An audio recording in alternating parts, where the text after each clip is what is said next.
Ven Señor Jesús, Maranatha. Ven Señor Jesús, Maranatha. Ven Señor Jesús, Maranatha. Si ven pronto, Maranatha. Ven Señor Jesús, Maranatha. Ven Señor Jesús, Maranatha. Ven Señor Jesús, Maranatha. Si ven pronto, Maranatha. Come Lord Jesus, Maranatha. come Lord Jesus, Maranatha. come Lord Jesus, Maranatha. come Lord Jesus, Maranatha. Come Jesus, Maranatha. Come Jesus, Maranatha. Come Jesus, Maranatha. Come Jesus, Maranatha. Viens Seigneur Jésus, Maranatha. Viens Seigneur Jésus, Maranatha. Viens Seigneur Jésus, Maranatha. Viens Seigneur Jésus, Maranatha. vieni Signor Gesù, Maranatha. vieni Signor Gesù, Maranatha. vieni Signor Gesù, Maranatha. vieni Signor Gesù, Maranatha. Leibaju Jesu, Maranatha. Leibaju Jesu, Maranatha. Leibaju Jesu, Maranatha. Leibaju Jesu, Maranatha.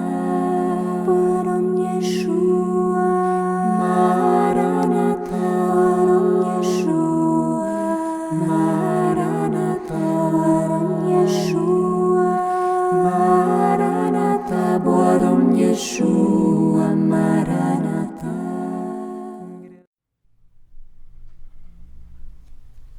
Matar nossos deuses. Em que Deus acreditar? Por José Maria Mardones, editora Ave Maria, canal Leconde. Caros ouvintes, caso gostem do que aqui é lido, por favor adquiram o livro. E caso gostem do meu trabalho, venham auxiliá-lo. Se é possível via Pix, apoia-se vaquinha. Qualquer moedinha, sim, moeda, centavos, fará diferença. Contribua para o meu trabalho. São poucos os que assim o fazem. Seja você um desses raros. Assim como é possível comprar livros que chegam até mim pela lista da Amazon. Os links estão no descritivo. E curtam, compartilhem, comentem, gerando engajamento. Isso faz com que esse conteúdo seja disseminado e o meu trabalho seja ampliado. Muito obrigada pela presença. A todos uma boa escuta. Capítulo 4. Do Deus da imposição ao Deus da liberdade. Nas relações com Deus, temos de passar da dependência à liberdade. Existe muita minoridade naqueles que creem. Quando a submissão, a sujeição e a carência de liberdade vêm da mão de um Deus exigente, que impõe leis, proibições, obstáculos, estamos diante de um Deus que governa por decretos, que é uma caricatura do Deus de Jesus. Novamente temos aí uma lamentável imagem de Deus e facilitamos a repulsa de homens e mulheres que querem ser adultos, livres e autônomos. Deus é um Deus da liberdade. O que tem contato autêntico com Deus se torna imediatamente livre, perde suas cadeias, se rompem as ataduras e todo o seu ser salta e dança muito mais solto que o dançarino imaginado por Nietzsche. 1. A caricatura do Deus impositivo. Existe uma imagem corrente e habitual de Deus, fruto de nossa educação, muito usada e recorrente na catequese e nas homilias. É a do Deus proibição. Deus se assemelha a um sinal de proibição. O guarda que grita alto o guarda que grita alto assim que passamos a linha vermelha da norma, a boa conduta, as leis e os mandamentos. Esse Deus é o Deus que manda, ordena, impõe, decreta, proíbe, impede. Já sabemos disso. Além disso, que esse Deus está muito próximo do Deus do medo e do Deus do castigo. Até certo ponto, esse aspecto é complementar aos outros. O Deus da submissão. O Deus proibição é um Deus ousado e manipulado para produzir pessoas obedientes e submissas.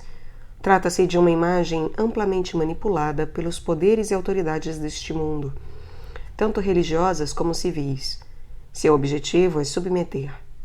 Queiramos ou não, a ênfase no Deus da norma e da imposição produz submissão e infantilismo. É apto para gerar súditos, porém nem crentes livres, nem cidadãos. Quando uma norma ou uma lei é remetida a Deus, se consegue sacralizá-la, porém com repulsa. Se a norma é convencional e fruto dos arranjos humanos, como normalmente acontece, a imagem de Deus fica tão ligada a essas vicissitudes humanas que Deus aparece sempre como um ídolo. Sob a apelação da vontade de Deus, ao Deus o quer, aconteceram tantos abusos, tanto autoritarismo, tanta vontade de autoridade de plantão, que se torna inevitável a suspeita da utilização e da manipulação. É preciso desfazer o quanto antes essa imagem repressora de Deus. No caminho da longa história do cristianismo, as utilizações desse Deus norma, Deus proibição e Deus repressor surgiram com frequência e abrangem o âmbito do político, do social e do pessoal. A passagem à sociedade moderna sacudiu muitas amarras do Deus norma eclesiástico, que exercia um controle do poder eclesial sobre o civil. Toda a história da modernidade europeia está tristemente vinculada às vicissitudes da libertação e ao afastamento da autoridade da Igreja, invocada como autoridade, poder e vontade de Deus. Essa história da liberdade secular de rejeição foi uma libertação para o próprio Deus. Ele libertou-se de cargas e imposições que lhe eram atribuídas por seus representantes na terra. A imagem de Deus se purificou e foi se manifestando como um rosto menos impositivo, menos autoritário e repressor que aquele que lhe fora atribuído. E a religião também se tornou menos tirânica, menos legitimadora de ideologias e poderes obscuros, e mais facilitadora da liberdade humana. Uma religião mais livre pode exercer com mais independência a crítica social e contribuir para um mundo mais humano. Essa história da libertação humana do poder e da imposição exercidos em nome de Deus, por ser muito importante e não ter terminado, não está hoje em primeiro plano, ao menos no mundo cristão. Contudo, existe um espaço pessoal no qual Deus aparece com uma imagem impositiva, proibidora e até repressora. É o âmbito da sexualidade. B. O Deus repressivo da sexualidade.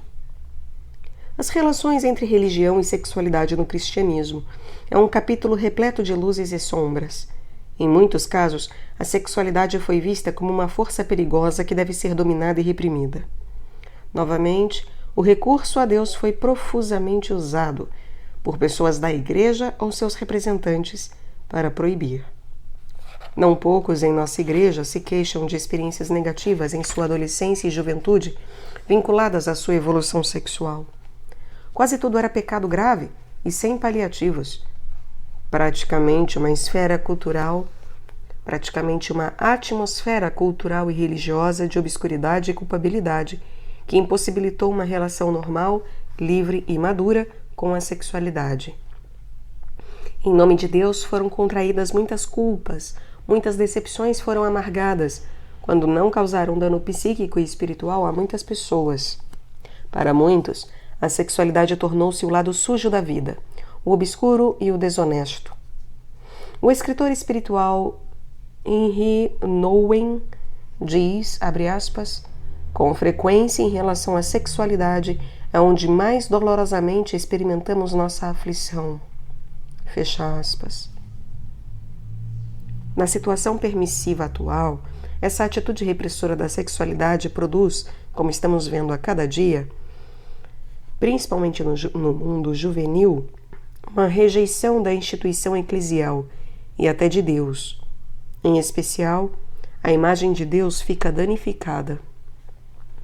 Deus passa a ser visto como um ser autoritário, um poder que desconfia da sexualidade e castiga até o mínimo deslize das supostas faltas no campo da sexualidade.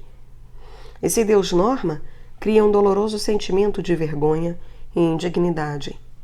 Não causa estranheza que pessoas inteligentes e de personalidade forte, como Simone de Beauvoir, digam: quando descobri o prazer do sensível, deixei de crer em Deus, pois ele me privava da terra. Grande parte da ideia caricaturesca do Deus repressor que circula em nossa sociedade e até nos meios de comunicação está vinculada, de alguma maneira, ao que a Igreja diz a respeito da sexualidade.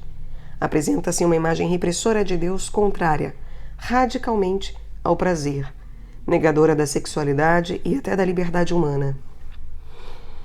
Uma moralidade maximalista e muito exigente, que, por outra parte, se compadece muito pouco com a prática da maioria dos crentes que se dizem católicos. C. O Deus moralista. As facetas anteriores de um Deus de controle, da norma e até da repressão, se reúnem ao redor de uma imagem que as envolve, o Deus moralista. É o Deus que me exige, me pede, me impõe. Assinala relações nas quais eu tenho que, devo. Um círculo onde a moral estrita do dever e do ter que, constrangedor, controlador e puritano, se eleva sobre a consciência, afogando-a.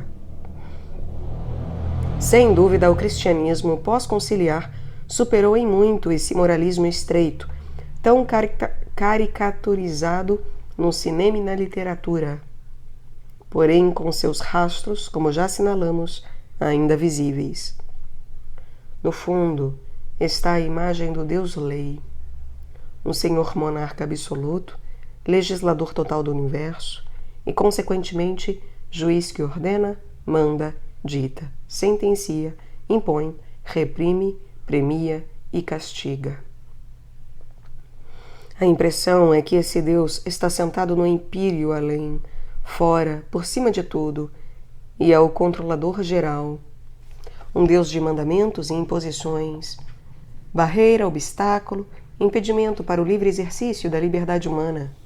O homem, em vez de ser, como dizia Herder, o primeiro libertador da criação, chamado a exercer e desenvolver todas as potencialidades intelectivas, criativas de uma liberdade à imagem de Deus, sente-se um ser que tem de andar com muito cuidado para não transgredir as normas assinaladas, caminhar pelos locais indicados, não sair dos caminhos que a religião e, sobretudo, seus administradores, as autoridades eclesiásticas, lhe indicam.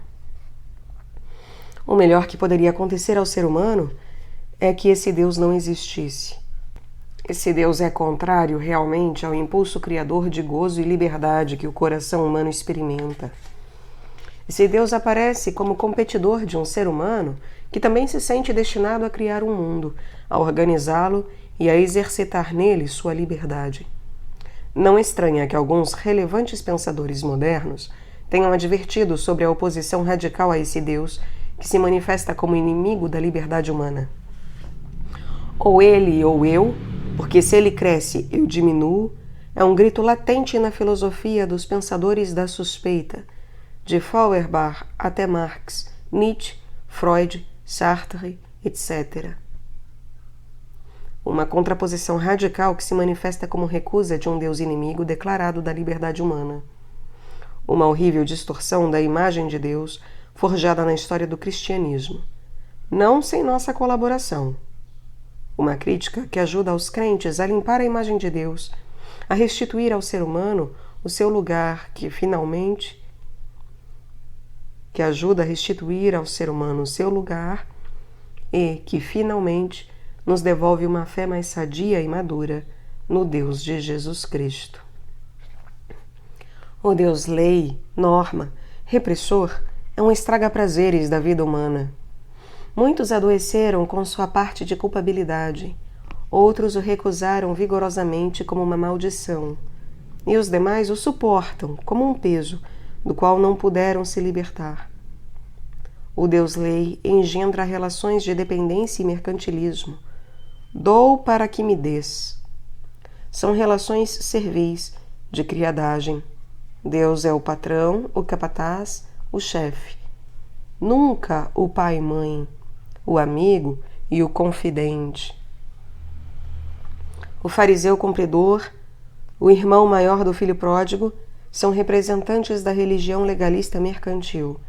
Queixam-se de nunca ter recebido nenhum cabrito para fazer festa com os amigos, e nunca souberam que eram filhos, que tudo o que era do pai era seu, que sempre estavam em casa com ele. Temos a tarefa urgente de limpar essa imagem perigosa de Deus. O Deus da vida e da liberdade de Jesus de Nazaré pede que mudemos rapidamente essa imagem desastrosa de Deus. 2. O Deus de Jesus no Novo Testamento. Esse Deus, inimigo da liberdade, ele é o Deus de Jesus? Não parece ser essa a imagem apresentada no Evangelho. Jesus nos oferece outros traços de Deus. Ao final, surge o Deus da liberdade, da vida plena, da confiança no ser humano. Mostraremos com alguns exemplos significativos a verdade dessa afirmação. A. Deus nos oferece seus bens e coloca em jogo a liberdade. Tomemos a parábola dos talentos ou do dinheiro emprestado em Mateus capítulo 25, versículos 14 a 30, ou Lucas capítulo 19, versículos 11 a 27. Aí aparece um Deus que reparte capacidade e talentos. Esse Deus confia seus bens aos homens, não só como criados ou empregados, mas como seus colaboradores. Ele viaja para um país distante. Os seres humanos são livres para negociar e desenvolver suas capacidades, acrescentar seus talentos e a rentabilidade dos bens. É preciso dar-se conta de que a parábola chama de servo bom e fiel ao que se arriscou e trabalhou pelo reino. O empregado mau e preguiçoso é o que não trabalha pelo reino e que não se arrisca. A bondade e a maldade no reino de Deus acontecem no se arriscar ou não em razão dos interesses de Deus. Nesse colocar em risco a vida, os talentos pelo reino, sempre se ganha, e por isso seremos convidados à festa do próprio Deus. A bondade e a maldade no reino de Deus acontecem no se arriscar ou não em razão dos interesses de Deus. Nesse colocar em risco a vida, os talentos pelo reino, sempre se ganha, e por isso seremos convidados à festa do próprio Deus. A maldade consiste em querer ficar limpo, imune, não se arriscando, enterrando o talento. O que não se arrisca pelo reino não obtém nada. Mais ainda, perde tudo, porque deixou apodrecer a liberdade e a vida. Por isso perderá tudo. A parábola aponta para uma crítica severa contra a pusilanimidade e o encolhimento daquele que, por medo, não se arrisca nem faz nada pelo reino, pelo sonho de Deus nesse mundo. O louvor caminha ao lado do exercício da liberdade e das capacidades humanas em prol do reino. Somos chamados para a festa de Deus, e a condição é que nos empenhemos a fundo, livremente, para tornar esse mundo um mundo de Deus. Quem não se arrisca não consegue nada. Quem se arrisca pelo reino sempre alcança seu objetivo. B. É para que sejamos homens livres que Cristo nos libertou. Gálatas, capítulo 5, versículo 1. É para que sejamos homens livres que Cristo nos libertou. Passemos agora para um texto que resume bem a posição de Paulo. O apóstolo nos solicita que apostemos na liberdade, porque foi para isso que o Messias, Jesus, nos libertou. Usa uma censura com uma imagem atrevida. Não vos deixeis atar de novo ao jugo da escravidão. Por essa razão, é preciso rechaçar a circuncisão, a lei e qualquer moralismo que pareça nos conduzir a Deus. A moral não compra nem ganha a Deus. Não somos bons porque cumprimos a lei, mas porque Deus nos ama. A moral não compra e nem ganha a Deus. Não somos bons porque cumprimos a lei, mas porque Deus nos ama. Ou dito de outra maneira, Deus ele não nos ama porque somos bons, mas porque Deus me ama. Isso é o que me faz bom. E então faço boas obras.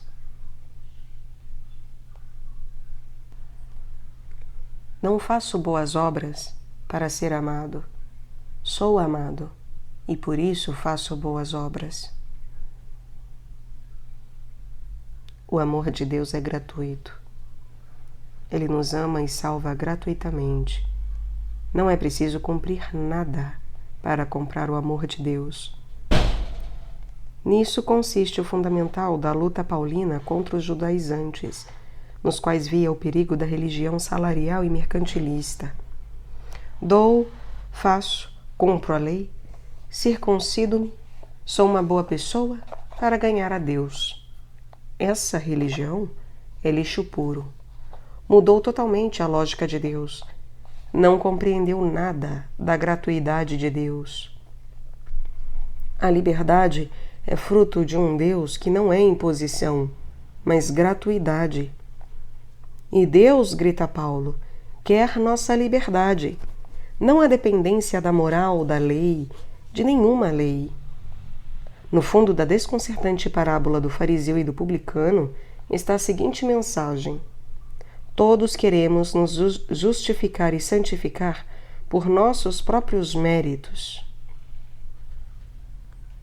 Todos somos, no fundo, o fariseu cumpridor e bom. E gostaríamos que, no final das nossas vidas, nos recebessem na festa de Deus, o céu, com tapete vermelho e algum porta-voz que gritasse o nosso nome.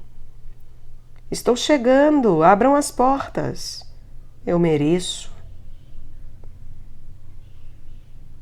Esse orgulho religioso de nos justificarmos diante de Deus e conquistá-lo com nossos próprios métodos não sabe o que perde. O amor gratuito de Deus. Por essa razão, a parábola nos propõe, sempre tão provocativamente, colocar-nos ao lado dos necessitados, dos pecadores, das crianças, dos que não têm nenhum mérito, dos que, portanto, estão dispostos a receber tudo gratuitamente. A gratuidade é fonte da liberdade. É gratuito, é grátis. Isto é, não é obrigação. A obrigação e a graça se repelem. Ao amor se agradece, não se merece. Ao amor se agradece, não se merece. E já avistamos algo grandioso. O Deus da graça e da gratuidade é por isso mesmo o Deus da liberdade. O Deus que nada impõe, que dá gratuitamente. O Deus do amor que fundamenta a liberdade. No amor, a liberdade fica a salvo e atrai com mais força que todas as leis morais juntas. Essa é a lei do Espírito, de Deus em nós, de sua força e guia em nós. Quem coloca a lei em primeiro plano não acredita na realidade e na presença do Espírito. Não se deixa guiar por ele. Paulo exclamaria cheio de paixão: sois assim tão levianos? Depois de terdes começado pelo Espírito, quereis agora acabar na moral e na lei? Gálatas, capítulo 3, versículos 1 a 5. Ser de casa. Finalmente, a grande mudança que captamos por trás desses textos é algo que perpassa todo o Novo Testamento. O sentimento e a sensação de ser de casa. Um sentimento de filho. O assalariado, o que tem a alma de criado, ele não se sente em casa. Ele é pago para estar e trabalhar. A ele são impostas obrigações e deveres. Tem de cumprir bem as tarefas. Deve ser diligente e bom. Tem de merecer estar nessa casa. Quando não lhe convém, rompe o contrato e vai embora. E quando não cumpre, não é um bom criado. É despedido. O que é de casa, contudo, sabe que tudo o que é do pai é seu, que ninguém vai expulsá-lo de casa, que a propriedade é uma responsabilidade própria, porque é nossa. Nessa relação não há temor, não há busca de uma recompensa, não há necessidade de sermos perfeitos para merecer o amor de Deus. Na relação filial, daquele que se sente em casa, prima-se pela liberdade. Sente-se e apalpa-se a liberdade. És filho e és dono de tudo, ao mesmo tempo que és responsável por tudo. Não é difícil compreender que Deus nos queira adultos, capazes de caminhar por nossa conta, de dispor de nós mesmos e dos bens, de trabalhar e de fazer festa, de gozar e de sacrificar-se pelas coisas da casa. O cristianismo autêntico, como já vimos, consiste em viver sendo de casa. 3. Deus não impõe nada. Já estamos preparados para entender esta mensagem realmente nova e chamativa. Deus não impõe nada, não proíbe, não põe obstáculos nem barreiras à liberdade humana. Ao contrário, quer que sejamos plenamente nós mesmos, total e verdadeiramente livres e donos de nós mesmos. Livres, sim, porém, existe um método errado de entender o qual estraga o desejo de Deus de que sejamos seres livres, plenamente livres. É entendê-lo como liberdade condicionada, como quem sai do cárcere e durante o final de semana é livre, porém deve voltar a dar conta do emprego de sua liberdade.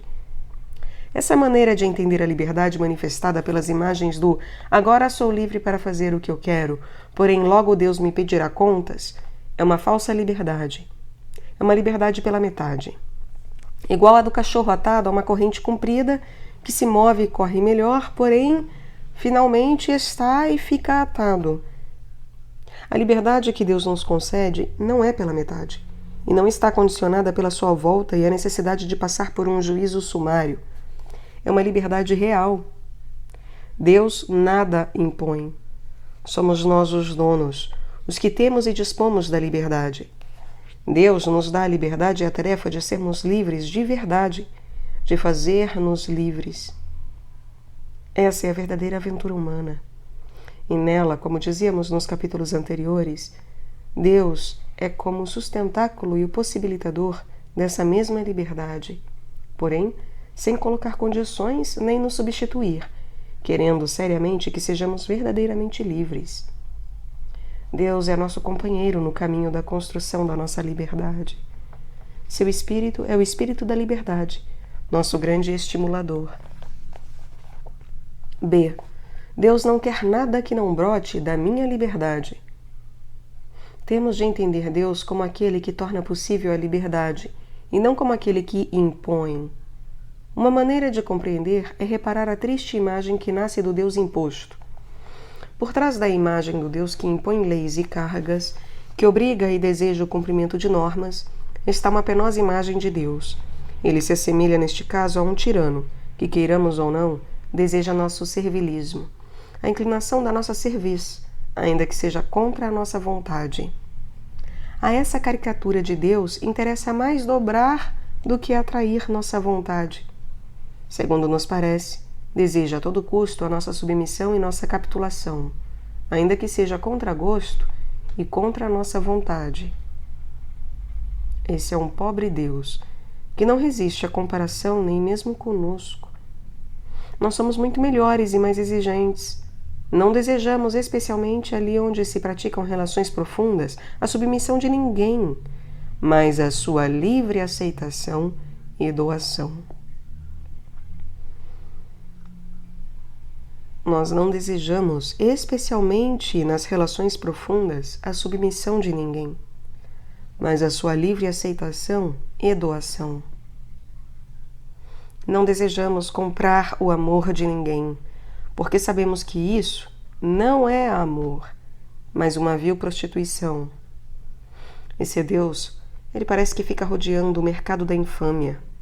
Força e exige ser enganado e que se diga que o amamos, quando na realidade nós lhe obedecemos por temor. Deus não pode ser menor nem pior que nós. Deus não pode desejar menos do que deseja o nosso coração nas coisas importantes e no amor. Deus não pode querer que o amemos à força. Deus não pode ser nenhum tirano que nos obrigue a nos dobrar diante dele, ainda que nosso coração e nossa vontade resistam. Deus não quer nada que não nasça da nossa liberdade. C. Exageros. Vamos nos convencendo, porém, não na totalidade. No fundo, sempre surge uma objeção que se nega a entender e que suspeita que estejamos exagerando. Já conhecemos a famosa expressão de São Boaventura: Deus é melhor do que tudo o que podemos pensar. Porém, não vale apelar para essa afirmação. Temos de raciocinar um pouco mais contra a suspeita do exagero, sempre tão perigoso, diríamos, no campo da liberdade. Porque escutamos até de pessoas jovens, quando fazemos esse tipo de proposta, isso é demais. Além disso, um Deus assim pode tornar-se muito perigoso no momento atual, tão dado ao abuso da liberdade. Não seria melhor insistir um pouco mais no temor a Deus? O temor não poderá conduzir a uma falha ainda maior do que a insistência no amor e na liberdade? Não podemos desprezar graves questões sem que sejam atendidas. Primeira questão: não seria melhor insistir um pouco mais no temor de Deus? A respeito da ideia ou da imagem de Deus, na qual abordamos a importância da identidade do Deus de Jesus Cristo, em que cremos e quem apresentamos, devemos dizer que não exageramos. Deus é o Deus da liberdade. Deus nos pede que sejamos livres, à sua imagem e semelhança. Deus quer minha liberdade plena. Deus quer que eu seja dono da minha vida. É a única maneira de poder arriscar e amar de verdade. Na obrigação e no temor não há liberdade, nem verdadeiro amor.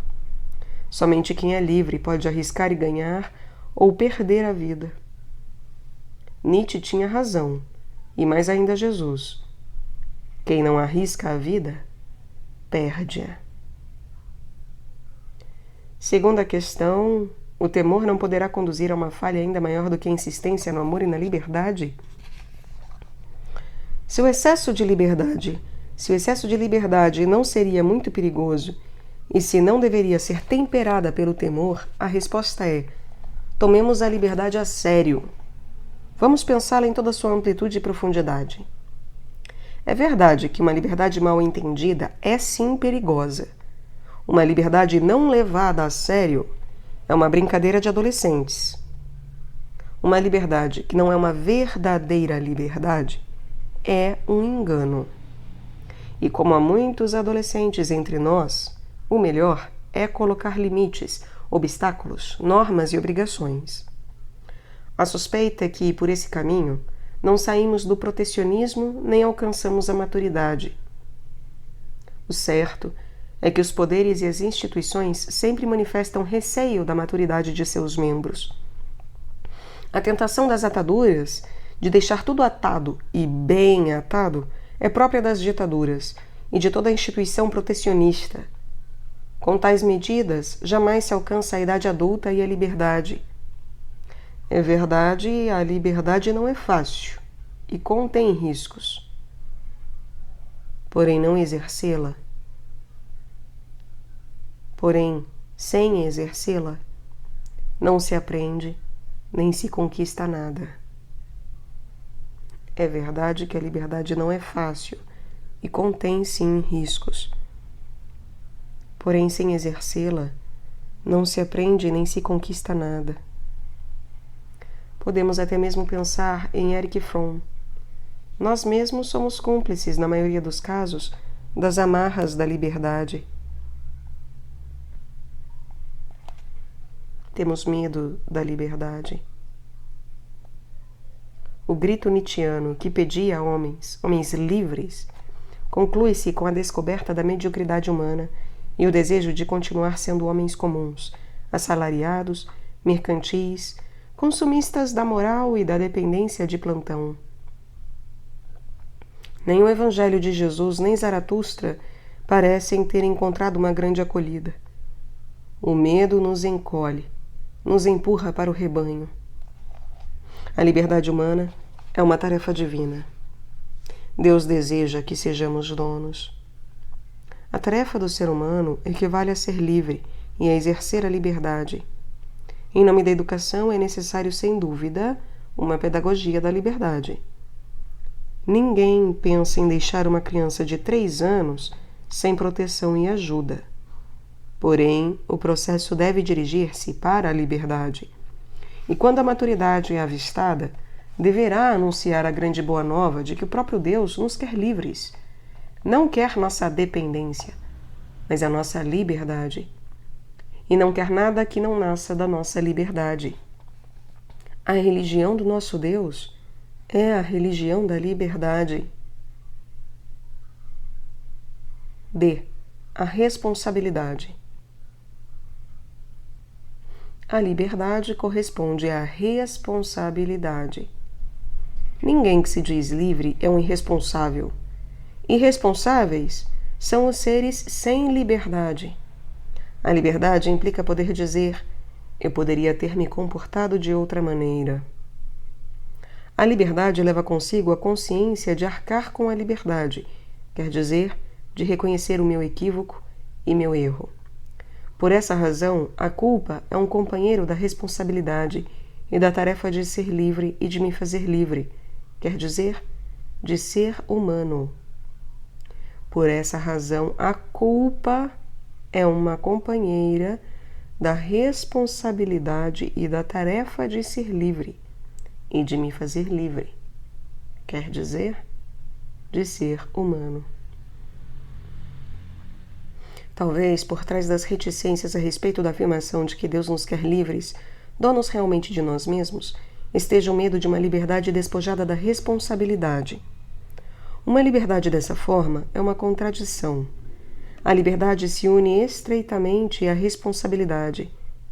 Uma não se entende sem a outra. Na atualidade, há um culto à moral da autenticidade, como diz Taylor. Todas as pessoas se dizem livres e querem ser livres. Entende-se por liberdade, sobretudo, uma concepção bem individualista e até subjetiva. Avalio a liberdade a partir da autenticidade para comigo mesmo. Um tipo de coerência interna, frequentemente mais sentida do que pensada, mais emocional que conscientemente meditada.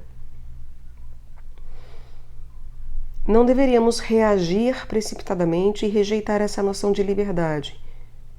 Talvez haja muito de reação até excessiva diante do normativismo objetivo, externo, impositivo de instituições e de igrejas.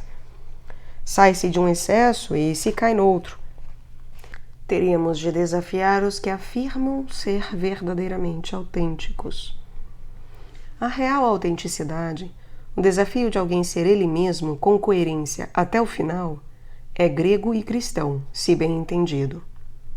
Pais e educadores, não tenhamos medo. Há muito medo no ser humano, em cada um de nós, de sermos autênticos, de alguém ser ele mesmo. Nosso medo brota de não crer facilmente na ingênua autenticidade dos adolescentes e dos jovens. Já vimos como a incoerência se aloja em nossas vidas de adultos. Essa experiência nos ajuda a ser humildes e a pedir ajuda e orientação, Contudo, com frequência, nos faz exageradamente céticos, até mesmo cínicos, com respeito à liberdade. Não acreditamos na liberdade. Acreditamos no final mais na imposição e no temor. Deus não é igual a nós. O Deus de Jesus confia no ser humano. Crê na liberdade e na capacidade de resposta do ser humano. Deus é o primeiro que se arrisca ao criar um ser humano livre e lhe entregar o mundo em suas mãos. O Deus amor, que cria e ama gratuitamente, corre o risco de fracassar ao confiar em liberdades finitas. Podemos rejeitar Deus, podemos fazer seu sonho fracassar, mas não podemos expulsá-lo do mundo, nem da busca persistente de uma resposta à nossa liberdade. Quando nos encontrarmos com Deus, esta será a grande pergunta: por que criastes o ser humano? Por que confiastes nele?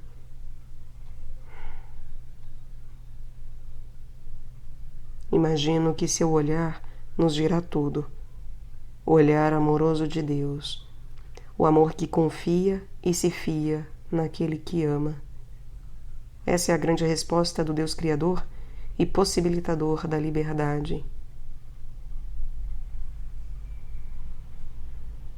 Ele tem uma ideia muito maior do que ser humano. Ele tem uma ideia muito maior do ser humano que nós. Ele nos olha com carinho e nos diz até onde participamos do seu mistério e do seu amor. Ele crê em nós muito mais do que o ser humano mais idealista. Definitivamente, Deus não impõe nada. Ele se expõe. Deus assume o risco ao criar e confiar nas liberdades humanas. 4. De onde vêm os mandamentos? As objeções ainda não terminaram. Se Deus não impõe nada, então qual é a origem dos mandamentos? Não foram dados por Deus a Moisés? Não foram escritos em pedra para que não se apagassem jamais do coração e da mente dos humanos? A. Não são mandamentos, mas descobertas da consciência humana. Os mandamentos, as normas e as proibições não são imposições de Deus. Essa concepção é muito extrínseca ou externa. A moral, a lei, os mandamentos são vistos como vindos de fora. Dá no mesmo que seja Deus quem os cria e os impõe. Vem de alguém situado fora de nós e que dita a sua vontade sobre a nossa. É uma imposição. Novamente, trata-se de submeter uma vontade a outra. Nessa concepção, não se supera a submissão a uma vontade que, ainda que a escrevêssemos com maiúsculas, não deixaria de ser externa, maior e, portanto, mais impositiva. Se continuarmos entendendo desta maneira, esse Deus que revela mandamentos é uma fonte de opressão. Não nos livramos da imposição e de uma sensação de moral como norma imposta sobre nossos ombros. Estamos diante do querer de outros sobre o nosso. É uma carga. Temos de sair dessa armadilha. E a única maneira de sair é entender que Deus não é a fonte nem a origem de mandamento, nem de imposição alguma. Como entender então os mandamentos? De uma forma mais humana. Os mandamentos, como toda moral, são descobertas humanas. Descobertas da consciência humana.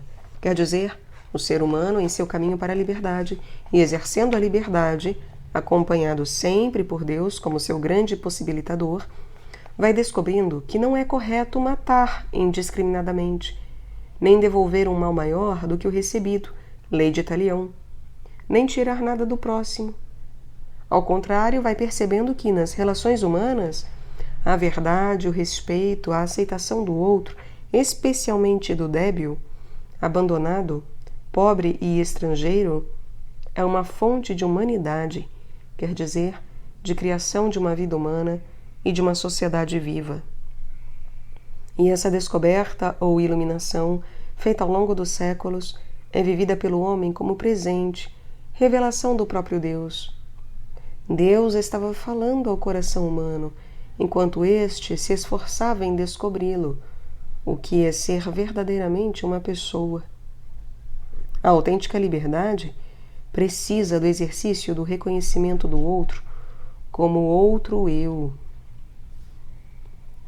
Cohen, um filósofo judeu-alemão, seguidor de Kant, mas que em seus últimos anos refletiu muito sobre a tradição bíblica, dirá que a grande contribuição do amor ao próximo, especialmente ao estranho, ao forasteiro, algo que o mundo grego não descobriu, se apoia no reconhecimento, na revelação do Deus Uno. Eu sou o Senhor, vosso Deus. Como dirá Cohen, a ideia prodigiosa do monoteísmo está estritamente vinculada à não menos prodigiosa descoberta do ser humano como membro da humanidade. Se Deus é um, a humanidade também é uma. E todo ser humano é digno de respeito e amor. Não em vão, na tradição bíblica, o piedoso, Hassid, é quem ama. O que descobre e sabe disso, como dirá Jesus, não está longe do reino de Deus. Se levarmos a Bíblia a sério, não de uma maneira literal ou infantil, perceberemos que a revelação dos 10 mandamentos e o amor ao próximo nos comunica, a partir de dentro da consciência, escritos mais indelevelmente do que em tábuas de pedra, o que Deus é e o seu sonho a respeito dos homens. Não o ódio nem a violência sem motivo nem razão, mas o amor sem motivo e sem razão. Para Cohen e para qualquer um que crê, aqui está o determinante da moralidade humana. E essa revelação prodigiosa também é a descoberta da consciência humana. Desta maneira, não há imposição externa, mas o maravilhoso descobrimento do que é ser verdadeiramente humano.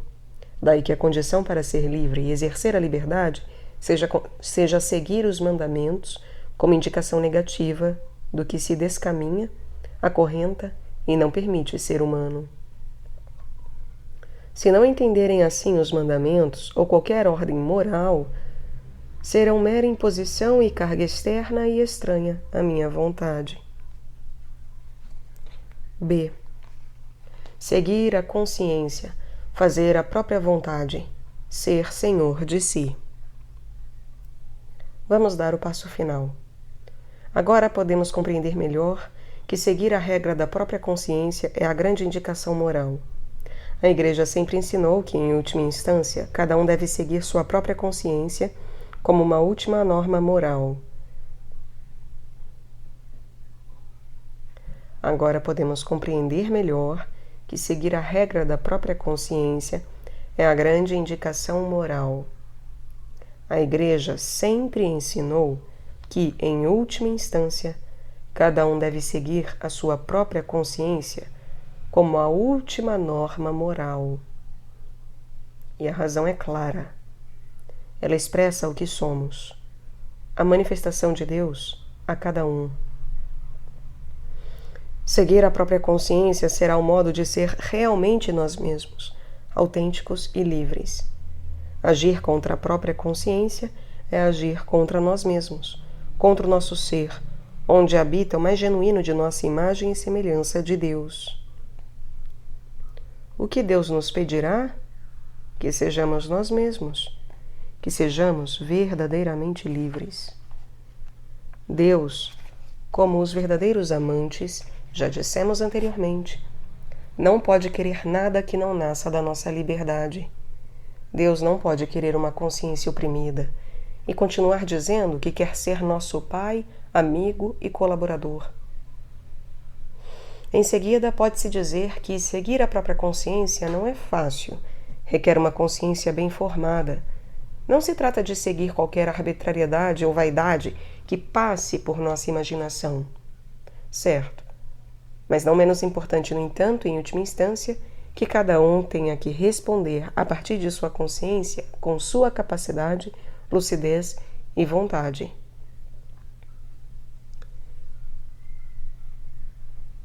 Seguir a própria consciência não é fácil. Requer uma consciência bem formada. pois não se trata de seguir qualquer arbitrariedade ou vaidade que passe na nossa imaginação, e pode-se incluir sentimentos, subjetividades em geral, né? E mesmo racionalização. Tudo bem, certo? Não menos importante, no entanto, em última instância, que cada um tenha que responder a partir de sua consciência, com sua capacidade, lucidez e vontade. Daí o chamado a sermos donos de nós mesmos. Isso é ser humano e crente. As tarefas humana e divina se entrelaçam. Somos realmente donos? Essa é a tarefa. Ser a vontade de Deus é nossa própria vontade quando agimos com consciência. Mais uma consequência, e que liberta muito. A vontade de Deus é nossa própria vontade quando queremos e buscamos sinceramente, com consciência. Um homem cristão, prudente e inteligente, procedente do mundo jurídico, confessou-me que, enquanto não escutou e descobriu essa identificação da vontade de Deus com a sua própria vontade, quando atuamos com consciência, não conseguiu rezar o Pai Nosso, especialmente o Seja feita a vossa vontade. Parecia-lhe uma imposição, um misterioso querer de Deus que pesava sobre nós como uma tábua de pedra. O que quer Deus de nós? Qual é a sua vontade? E a imaginação, novamente o problema das imagens, faz aparecer um Deus que determina a partir de fora que tem um secreto desígnio sobre cada um de nós e que devemos aceitar com submissão, inclinando a cabeça, a vontade e o nosso ser. Um mau Deus, uma má imagem de Deus, muito usada por pregadores e gente piedosa. Menos mal que algumas vezes, ainda que seja obscuramente, haja pessoas que dizem: isso não pode ser. Aqui há algo que não funciona. Eu não posso suportar esse Deus impositivo, que tem pensamentos secretos sobre mim, os quais devo descobrir, aceitar e seguir sem reclamar. Não existe esse Deus. Deus quer que eu queira livre, sendo eu mesmo. E essa é a sua vontade. Logo, caso queira seguir usando a conhecida expressão de fazer a vontade de Deus, entendamos assim: a vontade de Deus é a minha própria vontade, quando quero com consciência. Esse é o modo de entender corretamente e sem deturpações nem más projeções sobre Deus, o seja feita a vossa vontade. E isso é o que Jesus fez no Getsemane. Ali nos narra sua luta interior, a de um homem coerente com sua missão, que já não pode, diante de si mesmo, quer dizer, diante de Deus, desmentir-se, ainda que sua sensibilidade se rebelasse diante do que lhe vinha de cima. Jesus foi coerente e fez sua vontade com toda seriedade e consciência, e assim se cumpriu a vontade de Deus.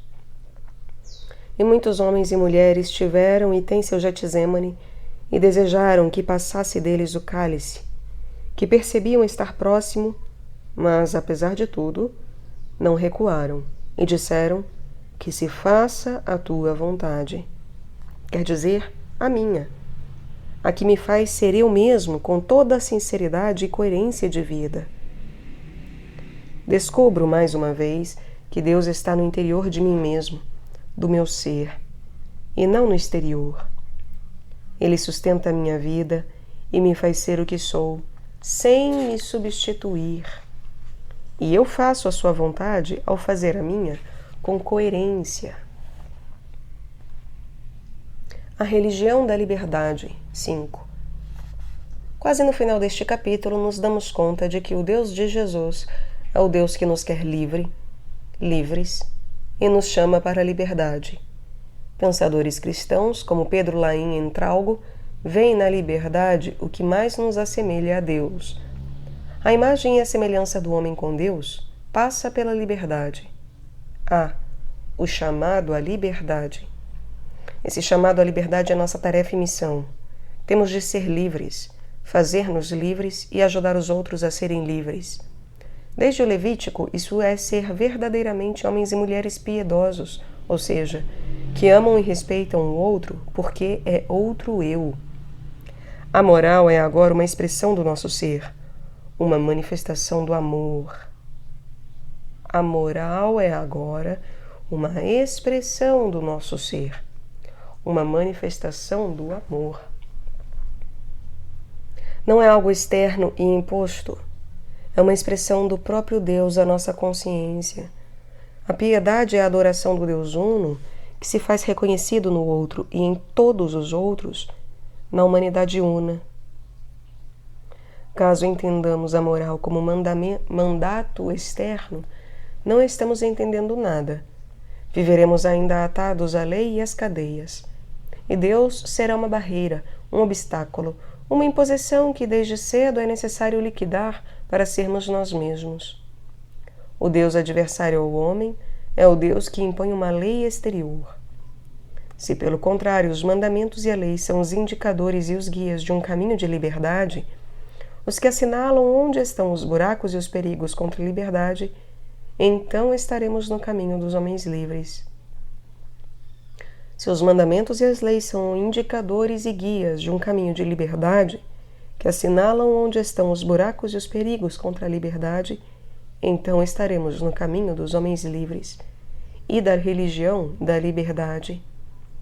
Essa religião, essa relação com Deus é profundamente humana, libertadora, nos torna livres e pede liberdade.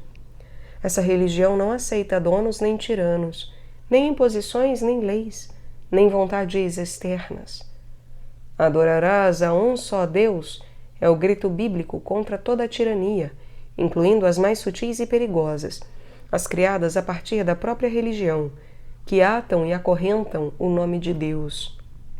O Deus Uno é nosso único absoluto, e Ele não quer cadeias em ninguém. É o Deus que cria e gera liberdade. Se o contato com Deus não nos torna mais livres, é porque temos um Deus falso. Se nossa religião não proporciona uma maior e melhor liberdade, é uma falsa religião, ainda que se diga de Jesus. A religião cristã ou é libertadora, ou não é verdadeiramente cristã. B. Ser senhor de si.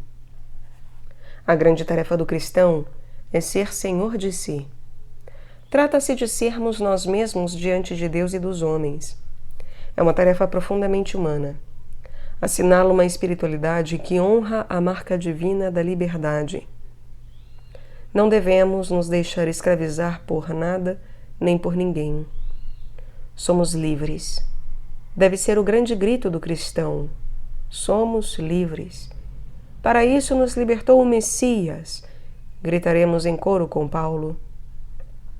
Não se trata de um anarquismo individualista, mas de um chamado profundo para não submeter a ninguém nossa liberdade e nosso ser, e fazer do exercício da nossa liberdade um cântico de louvor a Deus. Em honra à nossa imagem divina, não devemos aceitar nada que não nasça da nossa consciência. Seremos buscadores, perguntaremos, interrogaremos, nos formaremos, solicitaremos conselhos. Porém, finalmente, minha vontade deve aderir ao que a minha consciência dita. Não serei prisioneiro das modas nem do que dirão. Não me subordinarei à opinião dos outros, a opinião que outros tenham de mim, nem ao que se espera que opine, faça ou defenda. Serei eu, sem arrogância nem falsa humildade. Isso é o que Deus quer de mim. Serei eu, sem arrogância nem falsa humildade. Isso é o que Deus quer de mim. E em razão dessa liberdade, buscada e defendida, serei um criador de liberdade e atitudes livres. Não buscarei a aceitação dos outros, mas o assumir consciente e livre do seu pensamento e vontade. E isso vale para a própria fé. Não será aceitação cega, mas adesão razoável e livre. Procurarei fazer que todo o meu ser aceite a plausibilidade de tudo aquilo que creio Irei expor e propor minhas convicções. Por ele estarei disposto a dar razão de minha esperança. Não aceitarei imposições, tampouco irei impor algo a alguém. Rechaçarei energicamente os fundamentalismos e exclusivismos, as convicções cegas, as posições dogmáticas e fechadas, tudo o que gera uma atmosfera de fechamento do pensamento e de asfixia da consciência. A religião do Deus da liberdade tem de ser geradora de espíritos livres, adultos e maduros. 6. Para o Deus da liberdade que nos faz senhores de nós mesmos. Com o intuito de resumir em algumas expressões a centralidade da mensagem que desejamos comunicar neste capítulo, com a finalidade de que forjemos uma imagem do Deus da liberdade, proponho as seguintes expressões. Deus não se impõe, se expõe.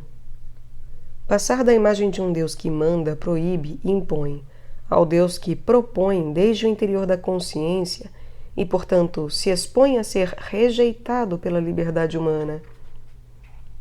Deus não quer nada que não brote de nossa liberdade. O que mais se assemelha a Deus é a liberdade. A vontade de Deus é a minha própria vontade, quando decido com consciência.